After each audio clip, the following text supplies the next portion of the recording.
We're on chapter 8, and it's called The Psychics and the Psychedelic Brain. Shortly after moving into our current office, I noticed a new coffee shop a few blocks away. What caught my eye were the signs and flags hanging in the windows.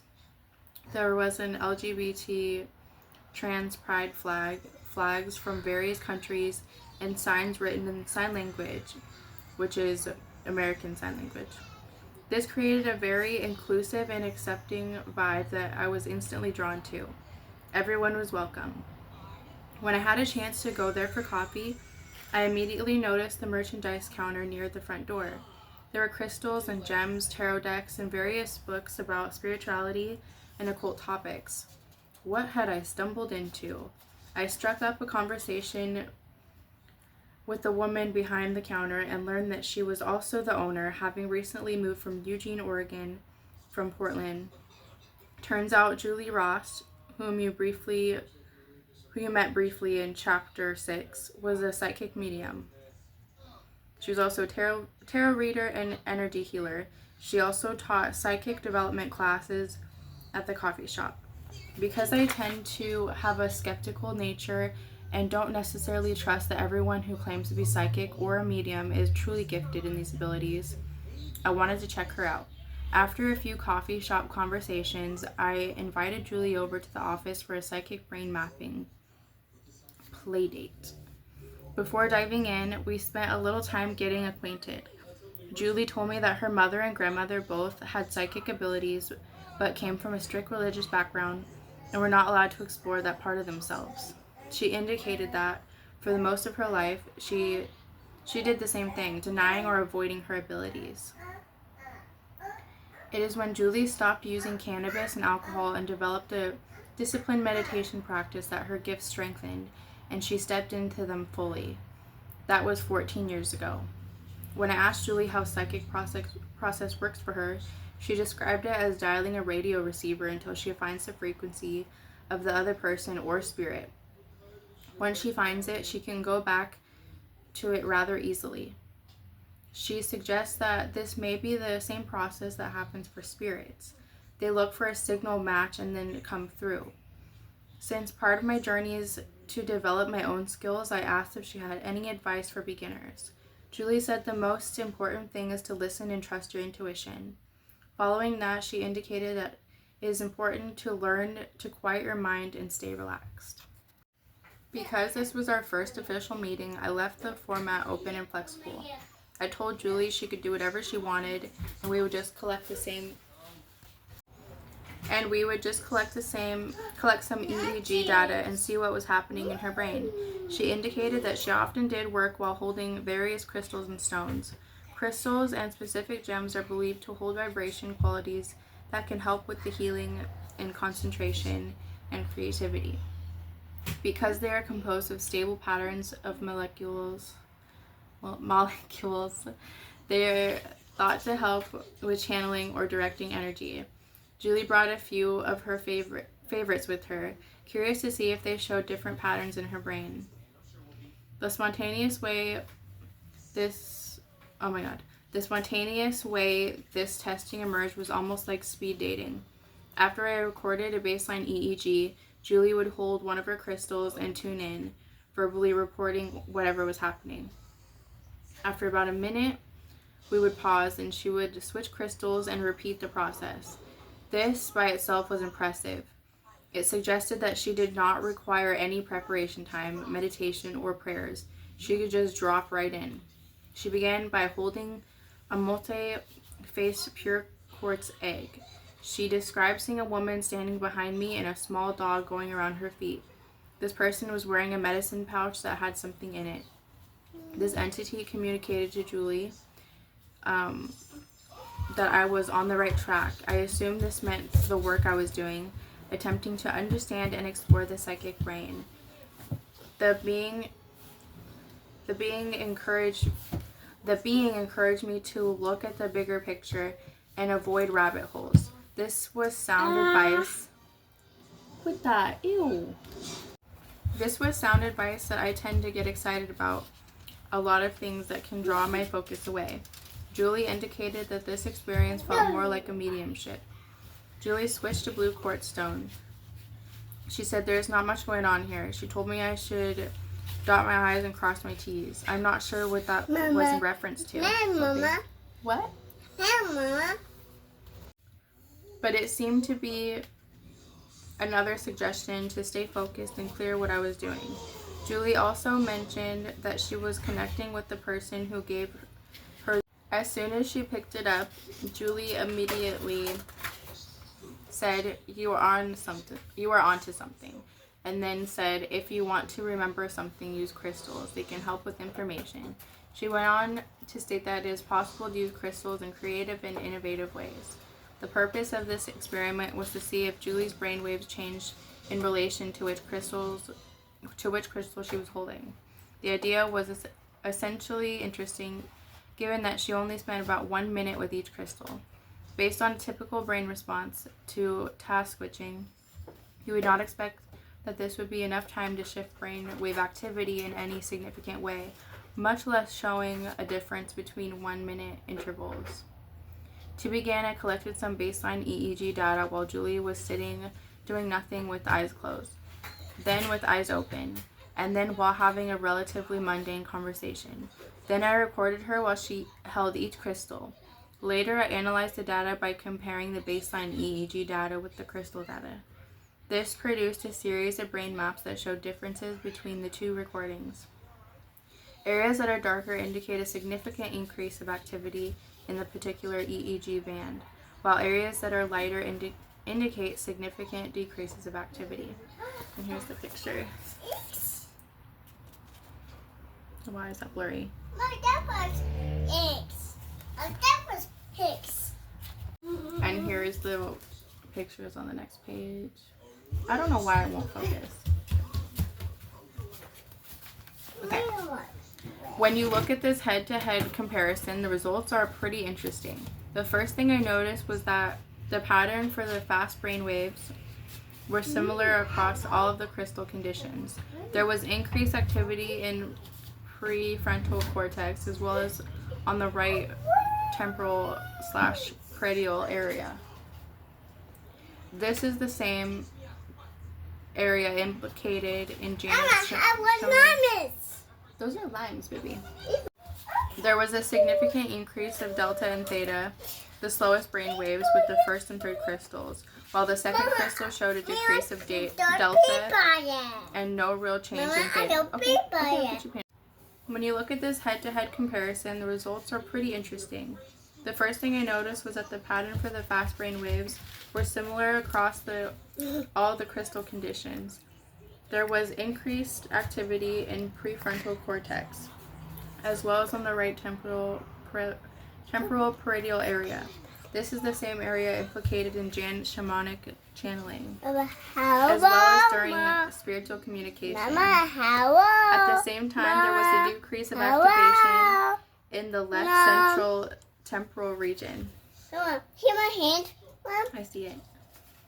This shift in activation to the right side suggests more. See my hands? Yes, I see. Suggests more of a nonverbal, emotional, embodied way of perceiving information. What I found even more interesting was the difference in slow brainwaves. There was a significant increase of delta and theta, the slowest brainwaves, with the first and third crystals, while the second crystal showed a decrease of delta and no real change in theta. You might recall that Julie did describe that there wasn't much going on while holding the second crystal, the blue quartz one. This suggests that the big changes in delta and theta may have been associated with perceived connection or feeling more tapped in. There are also some differences between the crystal conditions. The increase... What was that? The increase of slow brain waves during the pure quartz recording occurred almost exclusively. The left hemisphere of the increase of slow brain waves during the pure quartz recording occurred almost exclusively in the left hemisphere of the prefrontal cortex, while the Lemurian crystals showed an increase of these brain waves in both hemispheres. It is not clear what this might mean. However, Julie reported that the first recording felt more like mediumship, whereas the third recording felt more psychic. This may provide additional evidence that these two states differ in specific ways that require somewhat different brain activation/deactivation patterns. Perhaps different types of crystals are better aligned with different types of psychic activity. I also observed this was not the first time we have seen an increase of slow brain waves during certain size states, particularly in the theta frequencies.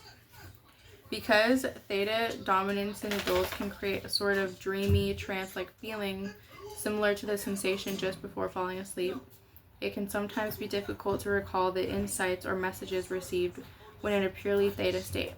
For this reason, it is often necessary to simultaneously develop some faster brainwave activity. Because we have all the brainwaves in all brain locations at the same times, it is possible to increase more than one brainwave at the same time and or to adjust the behavior of our various brainwaves as a way to transfer information from the subconscious into the conscious mind. Perhaps this is what many of the psychics and mediums are doing. While they're increasing theta, they're often simultaneously... Hey, watch your toes, okay? Me doing what? This may be the brain strategy to tap into that broader base of shared information and retain it in the conscious mind. The final part of crystal EEG analysis that I found intriguing was the dramatic decrease of alpha brainwaves seen in recordings 1 and 3. This decrease was seen in the center of the back of the head, the hub of the default mode network. You might recall that we saw this pattern show up in my brain during the psychomantum experiment in chapter 7. Having worked in the fields of psychedelic medicines, I was aware that this pattern, a decrease of alpha in the DMN, was the most consistent brain change seen during the psychedelic state. Surely this wasn't a coincidence, given that psychic development and psychedelic medicines are both two of my passions. I wanted to dig a bit deeper to understand this connection. The region of the brain most impacted by psychedelics is default mode network. As the name implies, this is not so much a region as a set of regions that work together to accomplish certain tasks. The primary function of the DMN seems to be related to creating a sense of self, ego, or identity. In fact, when the DMN is doing its job, we are typically thinking about ourselves or thinking about ourselves in relation to the world. Every time you are worrying about the future, remembering the past, making a mental list, thinking about your family, deciding on what to eat, planning a trip, or any number of other cognitive processes that involve you as a character in the narrative, you are engaging in the DMN. The psychedelic state, this network gets quiet. Yeah, good job. Blood flow decreases and the brain waves settle down, essentially shutting down normal functionality and allowing the opportunity to see and... In addition, communication between the areas that make up that DMN also relaxes. This decreases in function connectivity within the DMN has been referred to as network-level disintegration and is associated with the experience of ego dissolution. Mama. What, baby? When you turn down or disrupt the normal functioning of the DMN, this leads to the significant change in how you see yourself. If this process is taken to an extreme, it can occur with high-dose psychedelic sessions. It can lead to feelings of oceanic boundlessness of unity with the universe. Interestingly, while connectivity within the DMN decreases, connectivity between the DMN and other brain networks increases during psychedelic journey. This expanded the communication between regions appears to be related to an increased psychological flexibility and brain complexity. Essentially, this process enhances the brain's ability to change and adapt, to take in new information and to consider new possibilities. In essence, you are increasing the entropy or chaos in the brain, which makes it more flexible. Carhart Harris, a leading researcher in the field of psychedelics, has articulated the theory that consciousness exists in a continuum of entropic states. This model This model posits that the state of consciousness represented by high levels of entropy become increasingly flexible at random. At the extreme, this can represent high levels of disorder such as might be seen in the early psychosis, dreaming, infant consciousness, or psychedelic states. Low entropy implies highly ordered but inflexible cognition, as might be seen in the variety of mental health concerns, including depression, OCD, and addictions. According to this theory, psychedelics provide the therapeutic value by introducing entropy into a rigid system, creating a relaxation of previously held benefit. Oh my god. According to this theory, psychedelics provide the therapeutic value by introducing entropy into a rigid system, creating a relaxation of previously held beliefs and a potential opportunity for healing. They argue quite persuasively that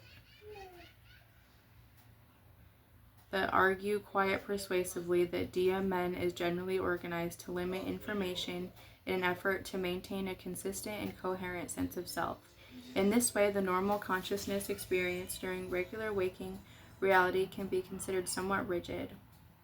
Based on this notion, increasing flexibility in the brain could potentially facilitate the development or uncovering of psi abilities. We saw an example of this in Chapter 1, in which Janet developed the ability to channel shamans in response to an altered state experience. It also seems that some psychics and mediums, like Julie, may be able to naturally shift into a state of increased entropy as well as a way to access information beyond the self. I was curious if people who reported psychic and mediumship experiences demonstrated more neural flexibility than those that did not report these abilities. It made sense and almost seemed like it should be prerequisite. If your nervous system is stuck in a rigid way of perceiving the world, it seems unlikely that you would be able to access information and communications that exist in or on a more subtle level. To test this hypothesis, we conducted a study to examine the relationship. To examine the idea that psychological flexibility is related to psi abilities, we surveyed 302 research participants recruited through the social media and Psychic Mind Science website. The survey was comprised of 3 different self-report scales, including the Australian sheep-goat scale. The name comes from the idea that believers are sheep while non-believers are goats. The multidimensional psychological flexibility inventory, or the MPFI, and the highly sensitive personal scale, which is HSP. The ASGS, so that's the Australian sheep-goat scale, asked respondents about their belief and experience with a variety of psi-related activities that are focused on the ESP life after death, which is LAD, and psychokinesis, which is PK, the ability to move things with one's mind. The MPFI is, as stated, a measure of psychological flexibility, and the HSP is a measure of sensitivity to both internal and external sensory stimuli. We examined the relationship of these scales to identify any significant correlations. My hypothesis was that the experience of psi would be more strongly correlated with psychological flexibility than simply a belief in psi. My logic was that belief requires less flexibility than experience. Some might argue that belief could be suggestive of more rigid states of consciousness. When we examined the data, we discovered highly significant relationships between all of the scales. In fact, there was less than 1% chance that the relationships were due to chance. Not surprisingly, the strongest correlation was between belief in psi and psi experiences. Correlations are indicated by a number showing the degree of similarity. The closer the number is to 1.0, the higher the similarity. The next strongest correlation, as predicted, was between psi experience and psychological flexibility, followed by belief in psi and psychological flexibility. Then high sensitivity, which was nearly identical to relation to psi beliefs and experiences. And then here's the... Well, I don't know why it's so blurry.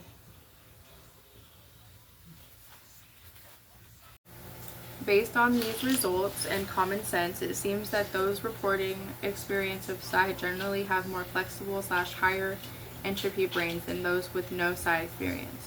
It also seems clear that psychedelics create more entropy.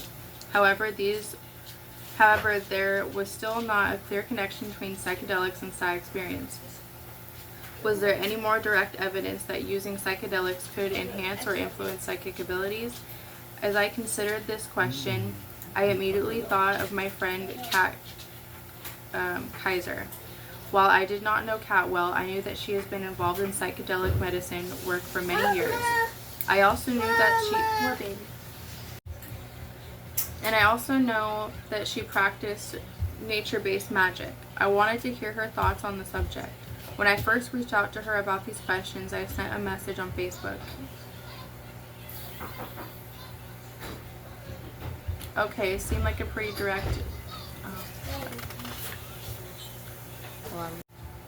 It says, "Hey there, just checking back in. Also, question, do you think that working with psychedelics has increased your psychic type abilities, intuition, spiritual communications, etc.?"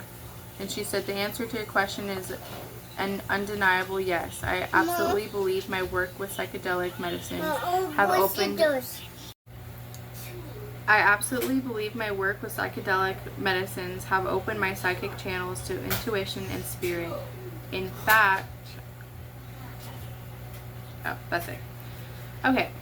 Seemed like a pretty direct affirmative response. Kat was gracious enough to come in for an interview to discuss this a bit further. I think of Kat as a modern-day spiritual monk. She has dedicated herself to spiritual development and created a lifestyle to support this. In addition to daily yoga, meditation, she does not use alcohol or caffeine and is very careful with her diet, eating mostly raw foods. She fasts every month for 3 days and sometimes for more extended time periods. She spends a tremendous amount of time in nature. She trains with and works with indigenous shamanic tribes and incorporates the regular use of plant medicines into her personal practice. In addition to intensive peyote ceremonies, Kat indicated that she has microdoses with psilocybin and or peyote several times each week. She indicated that these medicines help her maintain an open heart and connection to spirit. She told me that she considers these medicines as training wheels that are given to us by the earth to help us open up portals to our higher selves. She gave me numerous examples of times when she experienced telepathic communication while using these medicines. Most recently, she was in Mexico. She was scheduled to attend a 9-day peyote ceremony. She was going to cancel as she was experiencing significant neck pain, and the ceremony was physically demanding, including extended hikes through the desert carrying all of her camping gear. Someone in the group had training as a chiropractor, and she considered asking him for an adjustment before the journey, but decided against it. If something went wrong during the manipulation, she had no access to a hospital or medical care. Despite the discomfort, she decided to participate in the ceremony. She had been preparing for quite some time and felt the pain would be worth it. On the second day, Kat was still not feeling right. She had a lot of internal tension. Okay. She had a lot of internal tension and felt agitated. The group was sitting for a meditation, and Kat had a clear impression that she should approach the chiropractor and ask for help. Within moments of having had this thought, the chiropractor walked over to her and spontaneously said, "Now is the time." How does this kind of nonverbal communication happen? Somehow he had picked up on her thoughts and felt compelled to help. He used a combination of chiropractic techniques and energy healing, which led to Kat seeing all of her tension and stagnant energy leave her body. Afterwards, she felt significant relief, lighter, more energized, and pain-free. This may have been a coincidence, yet when you consider the circumstances and take it in context of other stories, it supports the idea that somehow Kat and the chiropractor were telepathically in tune with each other. They seemed to be able to communicate energetically, without words, facilitated by the peyote. Kat gave many other examples of telepathic experiences as she experienced with the plant and animal worlds. She indicated that there have been dozens of times where she would intuitively know exactly what a plant needed to regain its health, or what kind of medical problems a particular animal was experiencing. In all of these cases, when she listened to the inner guidance, she was shown to be correct. Kat also described times that she had premonitions of things that later happened, including detailed visions of car accidents. When these experiences first began happening, Kat indicated that she didn't trust them. She assumed she was just making things up or seeing connections that were not there. However, after dedicating herself to deepening her relationship with spirituality, she has come to fully trust these guidances when they come through. According to Kat, everything is connected on an energetic spiritual level, yet we are here in this human existence in a very dense form, believing that we are isolated and alone. When we are able to transcend this false sense of separatedness, we have access to much more information. Everything, all past, future information is available if we can only get beyond our self-limiting beliefs and behaviors and tune in order to remember the connected, and in order to remember and connect to the oneness, the single consciousness. Kat indicated that it is necessary to maintain a level of activation and receptivity. She said that in order to do this, it is important to shift our energy and intention away from our baser instinct and behaviors. If we spend all of our energy thinking about money, food, then there is little energy left to activate higher states. While Kat is using more esoteric language and ideas, the shift in consciousness she is describing sounds very much like a shutdown of the right parietal lobe and the DMN. Remember, shutting down these areas or shifting their function significantly appears to change people's perceptions of self in relation to others. It breaks down boundaries and increases feelings of empathy, connection to others, and spirituality.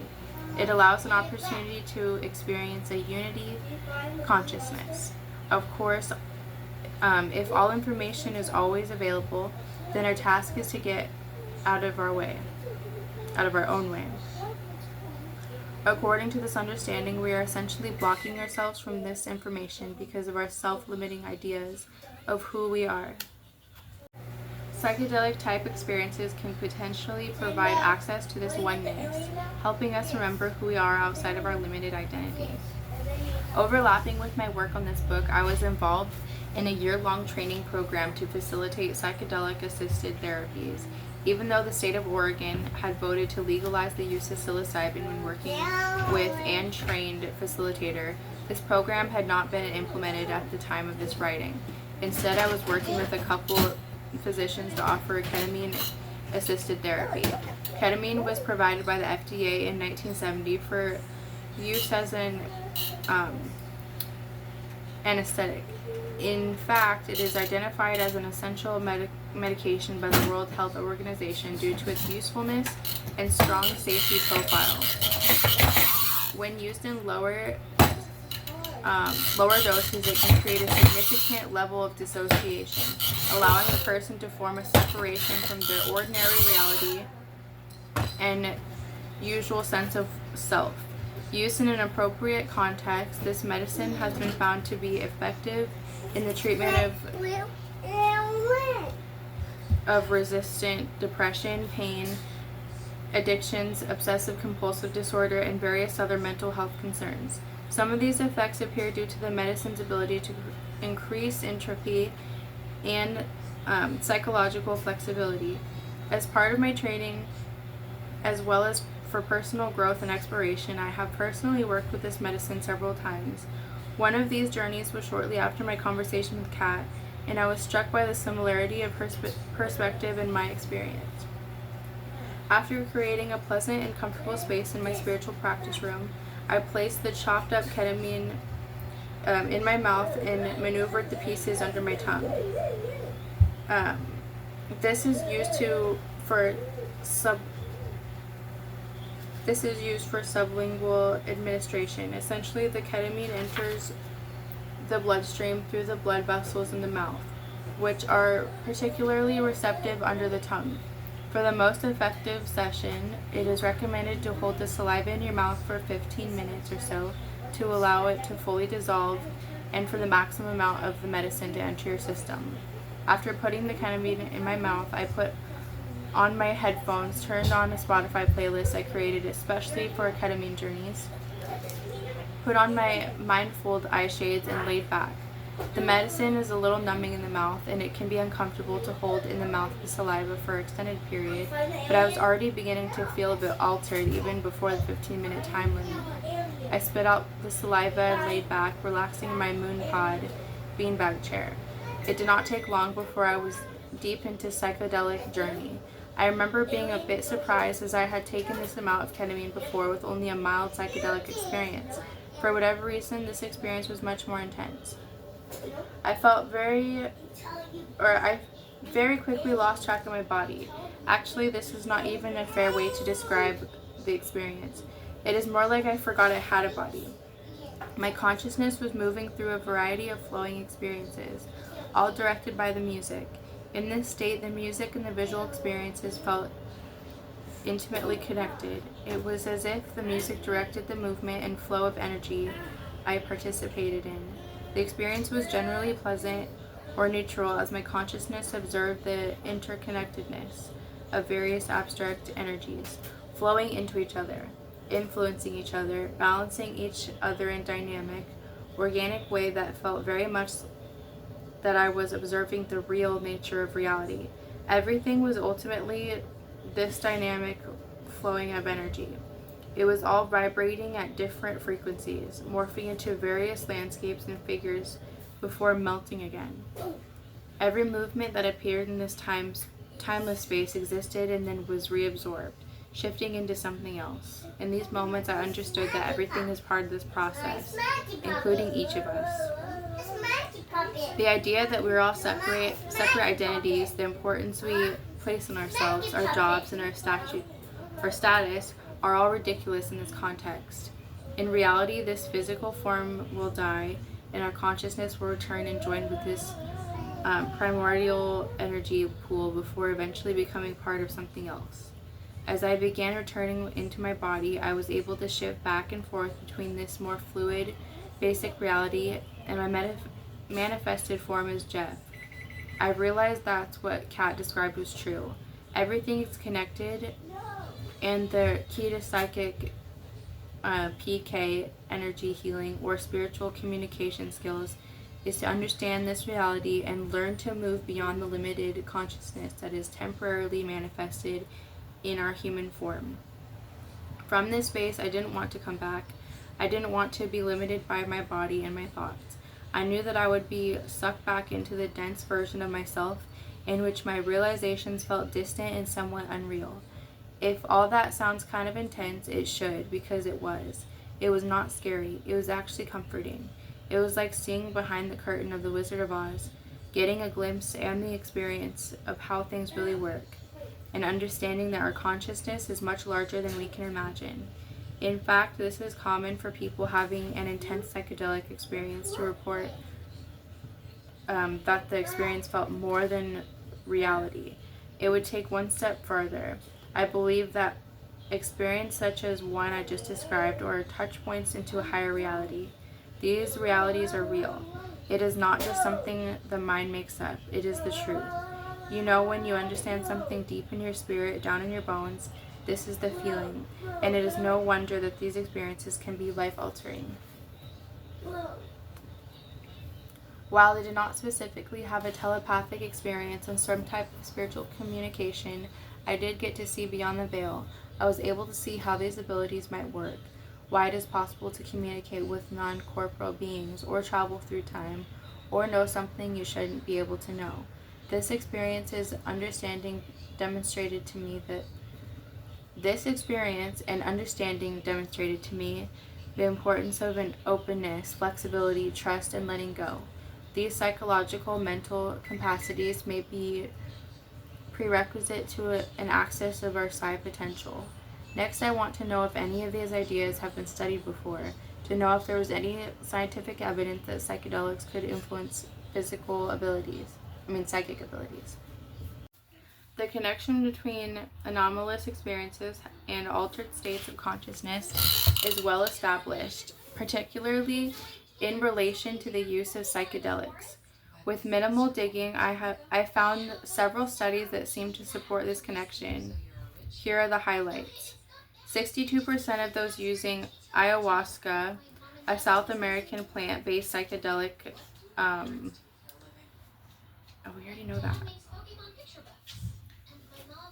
Okay, 62% of those using ayahuasca reported experiencing an out-of-body experience during one of their psychedelic journeys.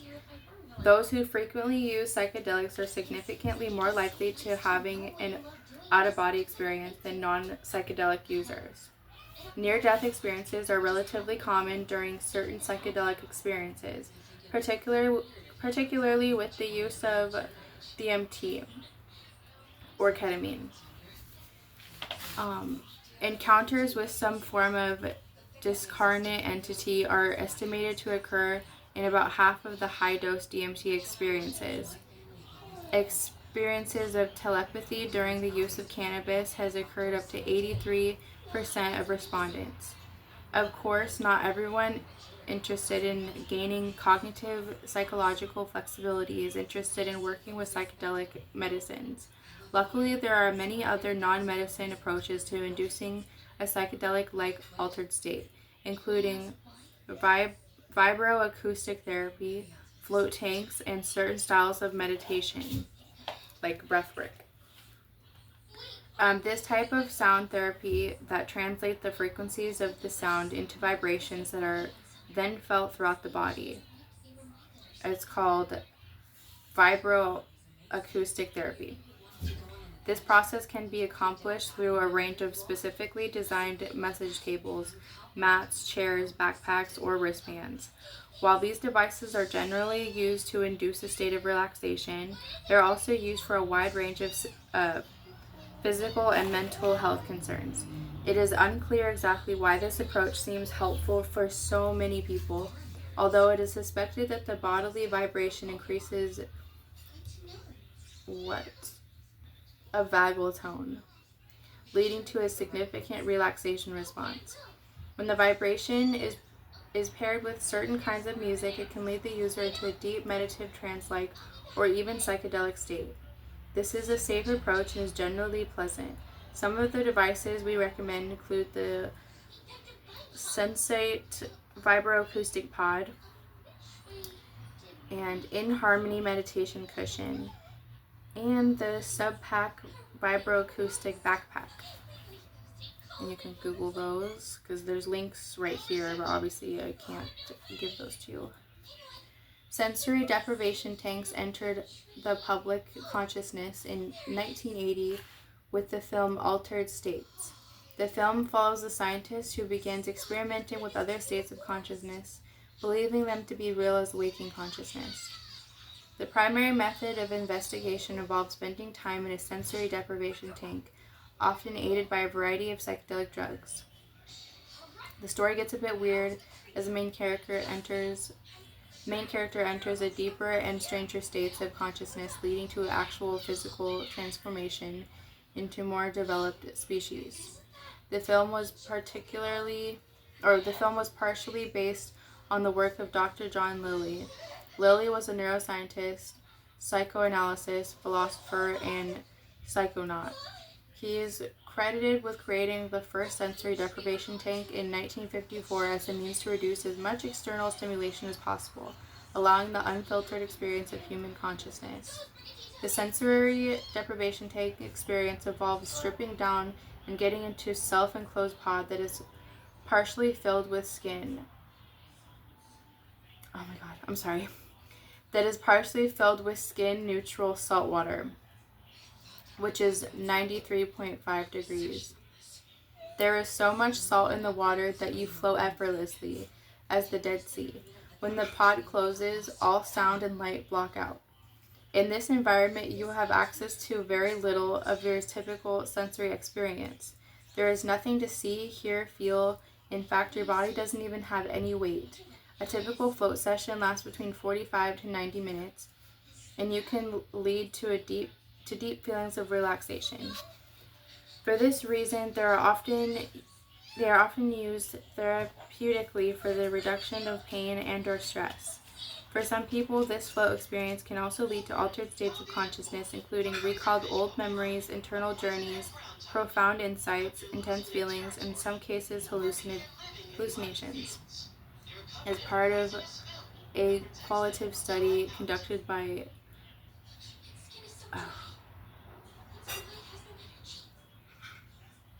I can't say that. 8 floaters were interviewed about their experiences. Many of them describe a relaxed attention that allows their mind to simply wander, but several of them also describe significant anomalous experiences, including hearing internal voices or music. The more profound the experiences reported, including participants describing the feeling of being transformed into a bird and flying. Another participant describes a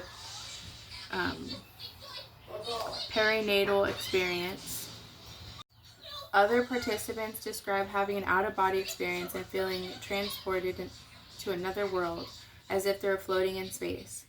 Curious about trying it? Most mid to large-sized cities in the United States have float centers or spas with a float tank that is available. Simply Googling float tanks near me should provide you with some options.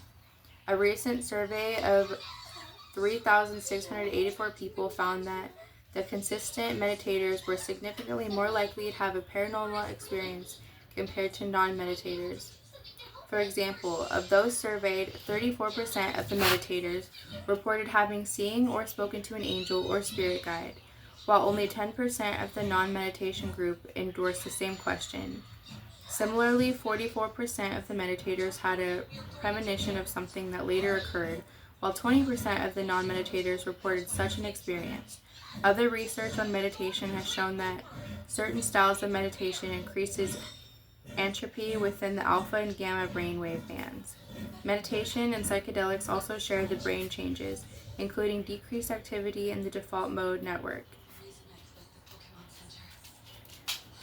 Styles of meditation differ based on how you are directing your attention, your intention, which brainwaves are involved, and which brainwave regions they occur. Using brainwave biofeedback along with meditation, we have created an approach that guides the brain into a state that mimics what is seen in research with psychedelics, quieting the DMN. The system provides auditory feedback through the volume of the meditation music to let you know if you're on the right track. This feedback can be used to help you learn how to drop into a deeper state of consciousness or an altered state. After one experience at our clinic, the client said, "I feel like I was flying very fast. I was slowed down, viewing the Milky Way from different viewpoints, seeing the planet throughout humanity's progression. I feel like I was remote viewing, experiencing parts of something, yet parts of nothing. All of this was happening at once, yet not at once." This person's experience indicates that it is possible to enter an altered state through meditation. In this case, EEG-guided deep states meditation.